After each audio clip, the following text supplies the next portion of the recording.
Friends, ముందుగా మీ అందరికి happy independence day. ఈ రోజు అయితే మనం 78th ఇండిపెండెన్స్ డే అయితే జరుపుకుంటున్నాం అనమాట. మనకి అసలు నిజంగానే ఇండిపెండెన్స్ డే వచ్చింది అంటున్నారా?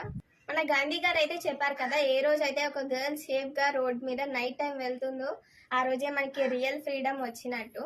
కానీ ఇప్పుడు జరిగే సిచ్యువేషన్స్ బట్టి అయితే అస్సలు మనకి ఫ్రీడమ్ రాలేదు. బ్రిటిష్ వాళ్ళ దగ్గర నుంచి అయితే మనకి ఫ్రీడమ్ వచ్చింది, కానీ మనలో మనకి ఫ్రీడమ్ అయితే రాలేదు. ఇంకా ఇప్పుడు ప్రెసెంట్ ఉండే సిచ్యువేషన్స్ లో ఒక గర్ల్ బయటికి రావాలంటే ఎవరు కామెంట్ చేస్తారో తెలియదు, ఎవరు బ్యాడ్ గా మాట్లాడతారో తెలీదు.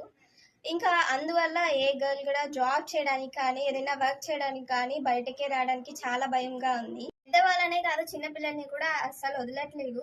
కూతురైనా, చెల్లైనా, అన్నైనా, తమ్ముడై ఏది చూడట్లేదు. వాళ్ళు ఏది చేయాలనుకుంటున్నారో ఇంకా దాని మీద ఇంట్రెస్ట్ పెడుతున్నారనమాట. ఇంకా మన జాగ్రత్తలో మనం ఉండాలి. రీసెంట్ గా జరిగినవి మీ అందరికీ తెలుసు కదా. చాలా మంది నా ఫాలోవర్స్ లో నేను చూసినంత వరకు